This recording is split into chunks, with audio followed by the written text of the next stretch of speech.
Bonjour à tous, dans cette séance, nous allons corriger l'étude de cas sur Hans en essayant de voir les différentes fonctions que développent les espaces périurbains. Puis, nous essayerons de proposer une conclusion pour clore ce chapitre.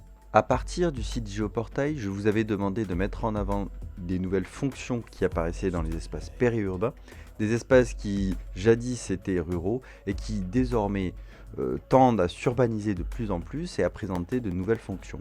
Dans l'ensemble, ces travaux ont été assez bien réalisés et je vous propose de voir ensemble un travail qui a été assez bien réussi. Dans ce travail, l'élève a fait le choix de commencer par le texte explicatif. Nous le verrons plutôt dans un deuxième temps, après avoir étudié la carte. Comme on peut le constater, l'élève a fait un travail assez rigoureux puisqu'il a pris la peine de bien différencier les quartiers pavillonnaires des autres quartiers, même si ce sont des quartiers résidentiels qui sont apparus en dehors du village historique. Les limites du village historique ont été montrées avec une certaine précision. Et ce qui est très intéressant dans son travail, c'est qu'il a bien compris une règle fondamentale en géographie, c'est qu'il faut que la légende soit apparente en même temps de votre carte ou de votre schéma. Et effectivement, si, comme certains l'ont malheureusement fait, votre légende est au verso par exemple de votre carte, eh bien ça ne doit pas être pratique du tout. C'est une règle de base d'avoir la légende accessible en vue en même temps que votre carte ou votre schéma pour que vous puissiez associer les éléments très rapidement. Alors, son organisation de la légende en tableau est assez intéressante, elle est assez ergonomique et il a bien compris ce que je vous avais demandé de regrouper les différents éléments dans des ensembles cohérents. Par exemple, loisirs et tourisme, donc centre de loisirs et tourisme ont été mis en avant. Donc c'est un bon travail qui est étoffé par des petits zooms afin d'avoir des informations plus précises. Vous voyez, on va mettre en avant certains éléments comme le camping par exemple et le futsal, donc pour les différentes activités que cela représente. Mais c'est surtout dans la légende et dans la précision des éléments qu'il faudrait faire un travail supplémentaire. Par exemple, on peut s'interroger sur l'intérêt de mettre en légende la Saône.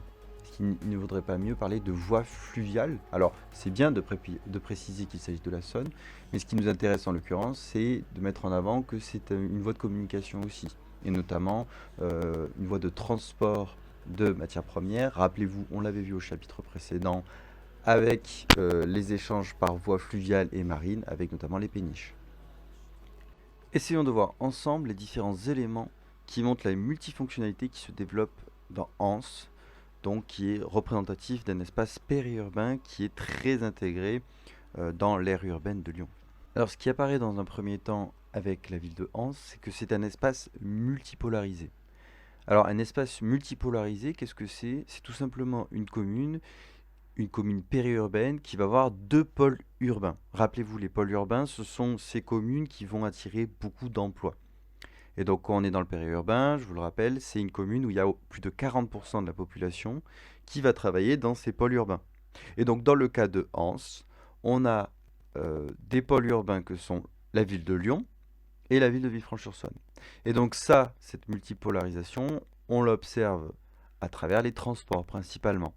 On va d'abord avoir l'autoroute. Eh bien, cette autoroute qui va passer juste à côté de la ville de Hans, qui connecte au sud à Lyon et au nord vers Villefranche-sur-Saône. Donc c'est cet élément que vous voyez ici. Nous avons aussi le chemin de fer donc qu'on observe juste à côté de l'autoroute, qui va longer finalement ce grand axe entre Lyon et le nord, en suivant la Saône justement. Et la Saône, donc c'est le dernier élément qui va connecter Ans à ces deux pôles urbains. Donc rappelez-vous, les fleuves, ce sont des voies de communication, surtout pour les matières premières, pour les marchandises. Donc ce sont des voies fluviales qui vont permettre de transporter facilement sur les péniches de grandes quantités de marchandises. Donc ça va favoriser le développement d'industries qui peuvent s'implanter près du fleuve et aller, par exemple, en descendant le Saône, arriver jusqu'à Marseille pour aller exporter. Donc le Saône qui rejoint le Rhône, qui débouche au port de Marseille, un des plus grands ports commerciaux de France. Alors pourquoi ces éléments ils sont particulièrement importants? Eh bien rappelez-vous, on avait dit que le périurbain il est dépendant de la voiture.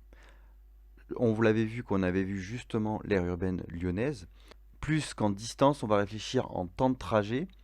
Et donc, on peut aller habiter de plus en plus loin du pôle urbain. Grâce à l'autoroute, on va être pas trop loin de son lieu de travail. Donc, c'est très très important d'être connecté à ces voies de transport vers les pôles urbains. À côté de ça, le chemin de fer, de la même manière, avec les transports pour les jeunes notamment qui n'ont pas de voiture, c'est très important puisque ça va connecter pour les études et aussi pour le divertissement. Et donc le voie fluviale, pour finir là-dessus, c'est plus pour le commerce, bien évidemment. Vous ne vous déplacez pas forcément tous les jours en bateau. Maintenant, voyons plus en détail les fonctions productrices de cet espace.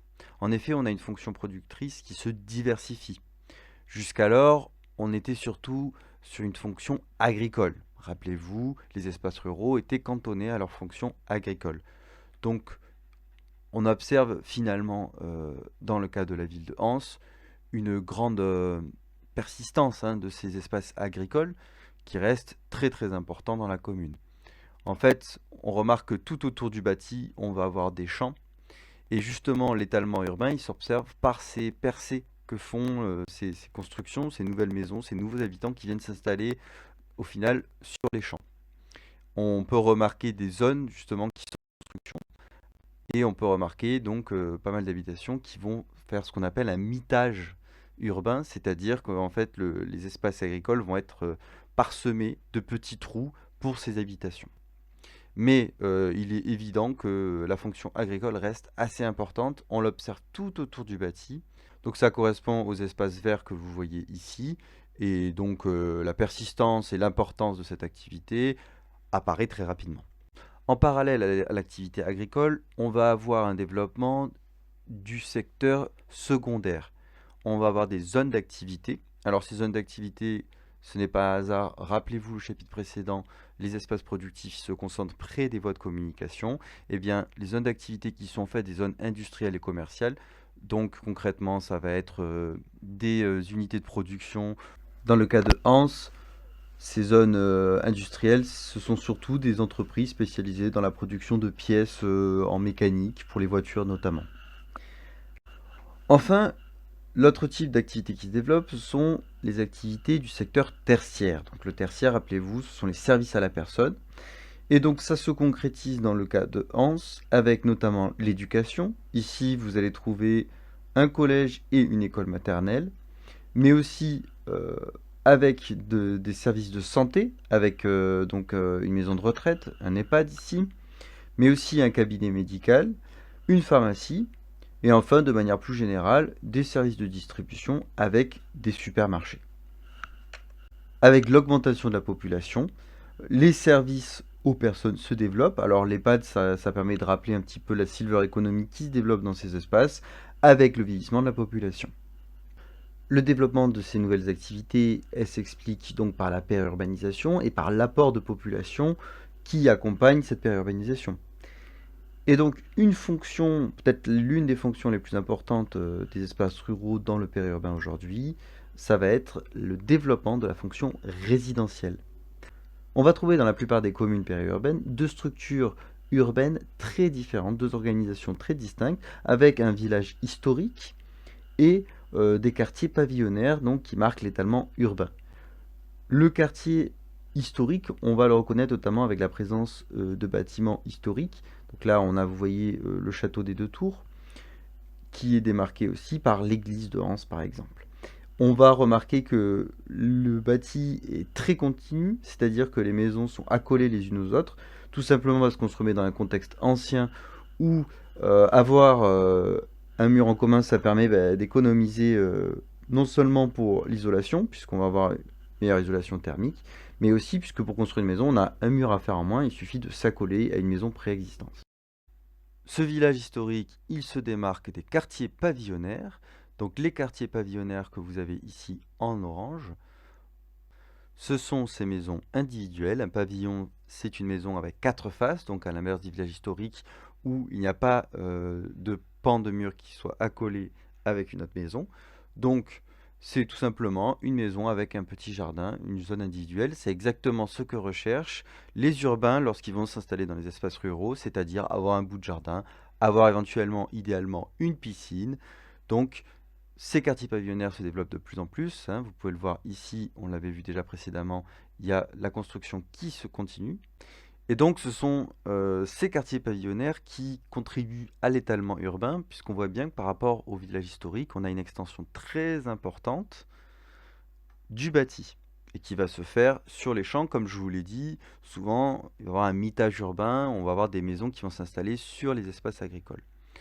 Alors si on compare la taille, vous voyez, ici on est à 1471 km² pour ces espaces pavillonnaires, tandis que le village historique ne présente que 86 km², puisque effectivement, si on passe d'un modèle urbain où les maisons sont accolées les unes aux autres, à un modèle où chacun a son petit jardin, chacun a son espace, eh bien forcément, ces espaces pavillonnaires, ils vont prendre beaucoup plus de place, comme on l'observe très bien en comparant le rouge et l'orange ici. On va avoir aussi un début de verticalisation de la ville avec par exemple des logements sociaux. Vous savez que les communes aujourd'hui ont un quota de logements sociaux qui est obligatoire. Donc là, on va les retrouver ici. Donc bien évidemment, ce n'est pas le même type d'habitat qu'un quartier pavillonnaire.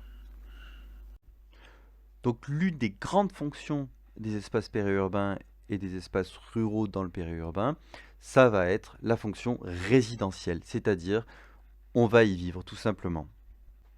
En effet, de 1970 à 2015, la population dense a triplé. Donc forcément, ce sont des urbains, donc venant de Villefranche ou de Lyon, qui sont allés s'installer à la campagne, ce qui était avant Anse. Alors rappelez-vous, si on compare encore une fois ces images avec les images de 1950, on se rend compte de cette évolution frappante. Si on compare la situation actuelle avec les quartiers pavillonnaires qui sont très étendus, on se rend compte qu'en 1950 et en 1965, là où aujourd'hui on va trouver des quartiers pavillonnaires, avant on avait quelques maisons éparses et principalement des champs, des zones agricoles. Et il en est de même pour les zones d'activité et pour ce qu'on va voir maintenant, c'est-à-dire pour ce qui est récréatif. Toutes ces nouvelles populations qui arrivent et qui viennent de villes, elles vont arriver avec leurs pratiques urbaines, avec leurs coutumes, leurs besoins. Et donc ces besoins, ils se concrétisent surtout par l'apparition d'activités récréatives. On va donc avoir le développement de loisirs. Alors ces loisirs, ils se concrétisent par l'apparition de complexes sportifs principalement. Donc là, on va avoir des stades, on va avoir des terrains d'athlétisme. On va aussi, donc ça vous voyez, c'est autour des centres scolaires, donc c'est aussi pour répondre à un besoin éducatif. On va avoir un centre de loisirs ici avec des pratiques modernes. Il y a une salle de laser game, il y a du futsal.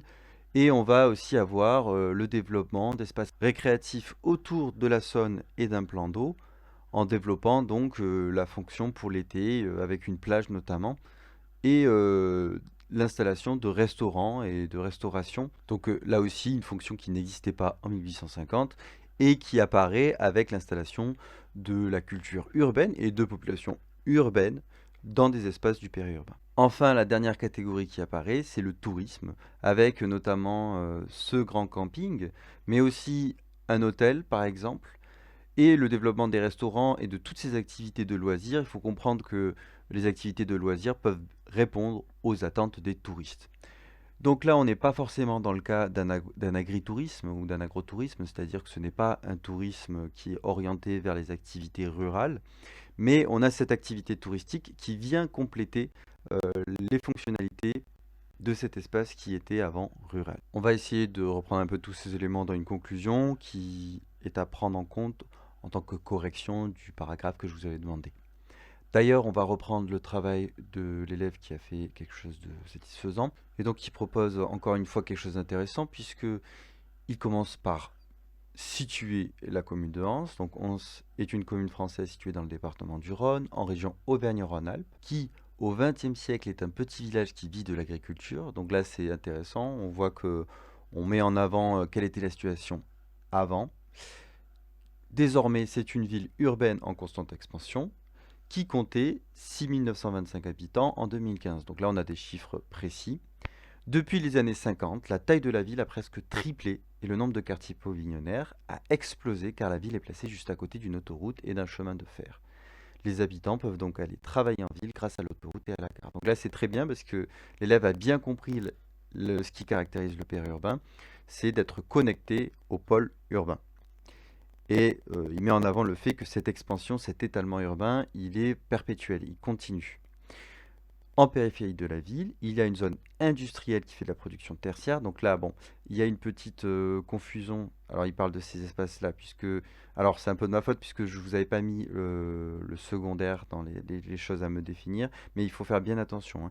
L'industrie, c'est le secteur secondaire. Rappelez-vous, primaire, agriculture, matières premières, exploitation de matières premières. Secondaire, production industrielle.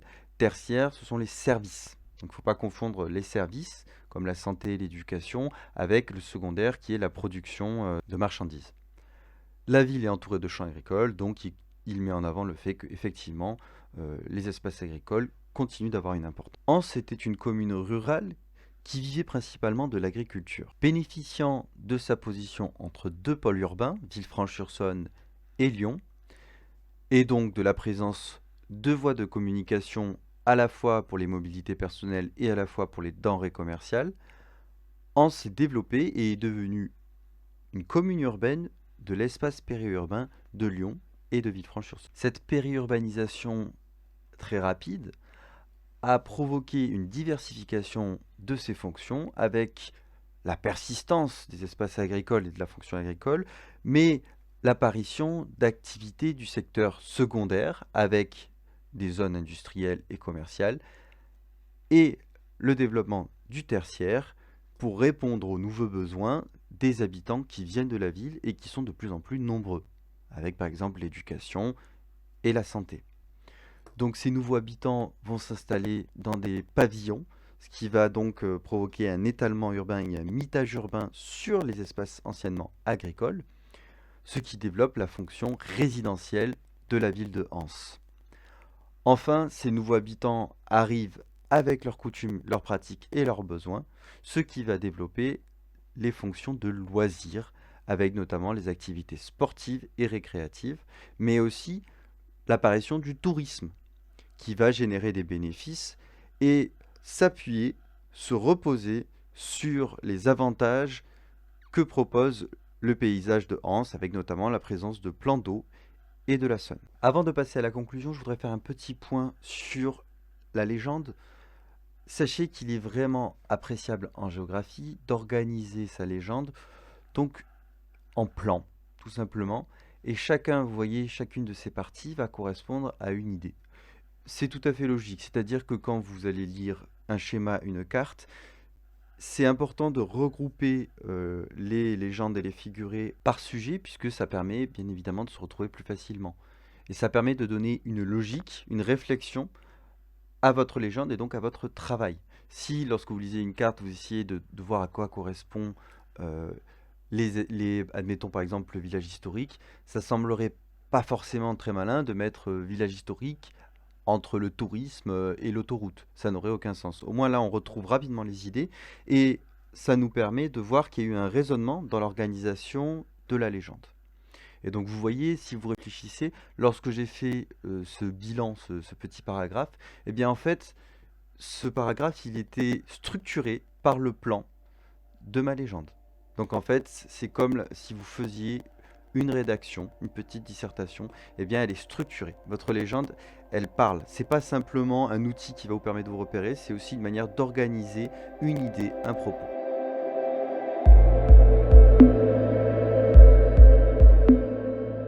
Alors maintenant que nous avons vu la multifonctionnalité des espaces ruraux qui se développent dans le périurbain, on va essayer de répondre à la problématique que nous avions posée au début de ce thème. Donc comment les espaces ruraux s'adaptent-ils à l'urbanisation du monde?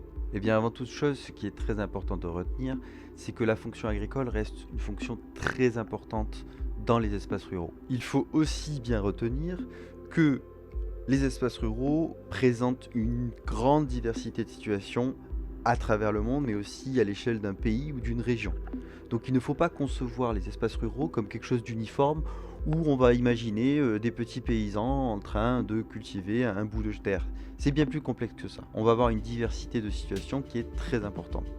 Et l'agriculture en elle-même va être très différente selon les espaces. On peut ainsi rappeler la différenciation entre une agriculture vivrière, c'est-à-dire une agriculture qui va simplement servir à manger, à survivre, et une agriculture de marché où on va produire le plus possible pour exporter, pour générer des bénéfices, et pas forcément pour s'alimenter. Ces espaces agricoles, ils sont souvent menacés par l'étalement urbain, l'urbanisation du monde. Effectivement, c'est une réalité générale. Les espaces urbains ont tendance à s'étaler sur les espaces ruraux et les politiques vont souvent favoriser les dynamiques urbaines aux dynamiques rurales. Ainsi, les inégalités qui sont renforcées entre des espaces urbains qui sont favorisés et des espaces ruraux qui se trouvent dans des situations plus précaires, ça c'est une réalité générale. À l'échelle de la planète, dans tous les pays, qu'ils soient plus ou moins développés, on va avoir cette réalité-là. Cette réalité-là qui va accentuer l'exode rural, la fuite des espaces ruraux, et donc un cercle vicieux qui va accentuer ce problème. En réaction, les espaces ruraux, ils vont essayer de s'adapter à l'urbanisation du monde en proposant de nouvelles fonctionnalités. Les espaces ruraux qui sont confrontés à l'arrivée de populations urbaines, à l'urbanisation des paysages, vont s'adapter en proposant des fonctions qui répondent aux besoins de ces urbains. On va avoir la fonction résidentielle par exemple, on l'a vu, des fonctions plus récréatives, de loisirs, de tourisme. Donc des adaptations intelligentes pour pouvoir tirer profit de cette situation qui à la base pourrait apparaître comme défavorable aux espaces ruraux. Le fait qu'il y ait une perte des espaces agricoles utilisables à cause de cet étalement urbain, on pourrait penser que cela serait défavorable aux espaces ruraux. Eh bien, les acteurs des espaces ruraux arrivent à s'adapter en proposant de nouvelles fonctionnalités et en sortant de ce simple carcan de l'agriculture. Donc, aujourd'hui, les espaces ruraux, ils vont proposer des activités, des fonctions très diversifiées. Nous en avons donc fini avec ce thème de géographie. N'hésitez pas à me poser vos questions si vous en avez, s'il y a des points à éclaircir, sollicitez-moi. Afin d'évaluer la compréhension de ce thème de géographie, nous allons procéder lundi prochain à une grande séance d'oraux individuels. Étant donné que ces oraux me prendront beaucoup plus de temps qu'une séance classique, vous n'aurez pas de contenu pédagogique ce mercredi. Vous avez donc une semaine pour réviser et me poser vos questions pour être prêt à faire un oral convenable pour lundi prochain. Ces oraux seront aussi l'occasion pour vous de vous entraîner à passer un entretien via le support numérique, chose qui arrive de plus en plus de nos jours. Je vous remercie pour votre attention et vous souhaite une bonne journée et une bonne semaine.